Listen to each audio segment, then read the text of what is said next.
प्रिया और जादुई चिड़िया। यदि आप मेरी चैनल में नए हो तो मेरी चैनल को सब्सक्राइब करें, शेयर करें और लाइक करें। धन्यवाद। प्रिया एक बहुत सुंदर सी बच्ची थी। वह अपने माता पिता के साथ पहाड़ों में रहती थी। प्रिया के पिता भेड़ बकरियों को चराने के लिए ले जाते थे। शाम तक वे उन्हें वापस लाते थे। इसके बदले में गांव वाले उन्हें कुछ पैसे देते थे, जिससे उनकी गुजर बसर हो जाती थी। एक दिन प्रिया ने अपने पिता से जिद की कि वह भी पहाड़ पर चलेगी। उसके पिता ने प्रिया की बात मान ली, लेकिन उससे कहा, बेटी मैं तुझे ले तो जाऊंगा, लेकिन तुझे मुझसे वादा करना होगा कि तू अकेली इधर उधर नहीं जाएगी। प्रिया मान जाती है। प्रिया के पिता उसे गोद में उठाकर दूसरे हाथ में लाठी लेकर भेड़ों के साथ पहाड़ों पर चढ़ने लगते हैं। पहाड़ पर पहुंचकर वे थक जाते हैं। पहाड़ों के पीछे एक बड़ा सा हरी घर का मैदान था। सारी भेड़ें वहीं घास खा रही थीं। प्रिया को उसके पिता ने कहा, बेटी यही मैदान में तुम भी खेल लो, कहीं दूर मत जाना, मैं कुछ देर आराम कर लूं।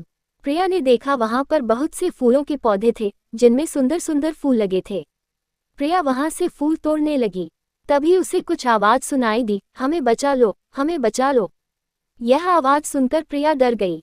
वह दौड़कर अपने पिता के पास जाने लगी, लेकिन उस आवाज में इतना दर्द था कि वह उस दिशा में चल दी जहां से आवाज आ रही थी।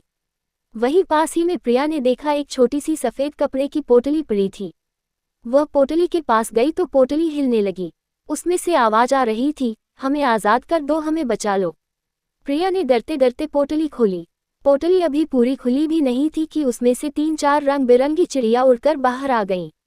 प्रिया डर गई, लेकिन उनमें से एक चिड़िया ने प्रिया के सामने आकर कहा, डरो नहीं, हमें तुम्हें नुकसान नहीं पहुंचाएंगी। चिड़िया को इंसान की आवाज में बोलते देखकर प्रिया ने डरते हुए कहा, तुम सब हमारी आवाज में कैसे बात कर रही हो? एक नीली चिड़िया ने कहा, हम दूर देश की राजकुमारियां थीं, एक जादूगर ने हमें यहाँ कैद कर रखा था। हमारे पिता से उसने हमें छोड़ने के बदले राज्य मांग लिया। राज्य लेने के बाद भी उसने हमें नहीं छोड़ा। प्रिया ने पूछा, लेकिन अब क्या होगा? तुम वापस अपने असली रूप में कैसे आओगी? ये सुनकर एक चिड़िया ने बताया, इस पोटली को अगर तुम तोड़ दो तो जादूगर का जादू खत्म हो जाएगा और हम असली रूप में आ जाएंगे। जादूगर का जादू खत्म होते ही हमारे पिता भी आज़ाद हो जाएंगे, फिर वो जादूगर को कैद कर लेंगे। प्रिया बोली, बस इतनी सी बात। ये कहकर प्रिया उस पोटली को उठाकर जोर से जमीन में मारती है।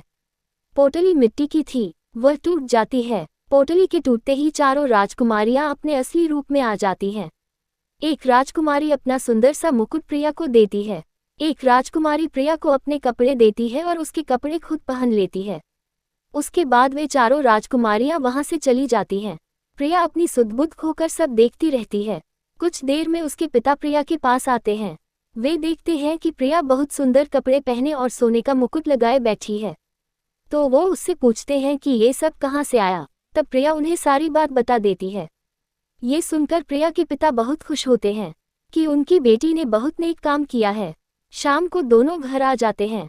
इस घटना के कुछ दिन बाद राजा के सिपाही उनके घर आते हैं। प्रिया के माता पिता और प्रिया को साथ ले जाते हैं। राजा के दरबार में उनका बहुत मान सम्मान होता है। राजा उन्हें अपने राजमहल में रख लेते हैं। प्रिया अब पूरा दिन उन राजकुमारियों के साथ खेलती रहती थी, लेकिन कुछ दिन बाद प्रिया बहुत उदास रहने लगी। उसका कहीं भी मन नहीं लगता था। एक दिन राजा ने प्रिया के पिता को बुलाकर इसका राज पूछा तो उन्होंने कहा, राजा जी आपका महल बहुत सुंदर है, लेकिन हम लोग पहाड़ पर रहने वाले हैं, हमें यहाँ घुटन महसूस हो रही है। वहाँ टूटे घर में भी बहुत शांति थी। प्रिया भी पहाड़ों को याद करके उदास हो गई है। राजा उनकी बात समझ जाता है। वह अपने आदमियों को भेजकर प्रिया के मकान की जगह सुंदर सा मकान बनवा देता है। उसके बाद राजा बहुत सारे उपहारों के साथ उन तीनों को विदा करता है। प्रिया अपने घर पहुंचकर बहुत खुश हो जाती है। पूरी कहानी सुनने के लिए धन्यवाद।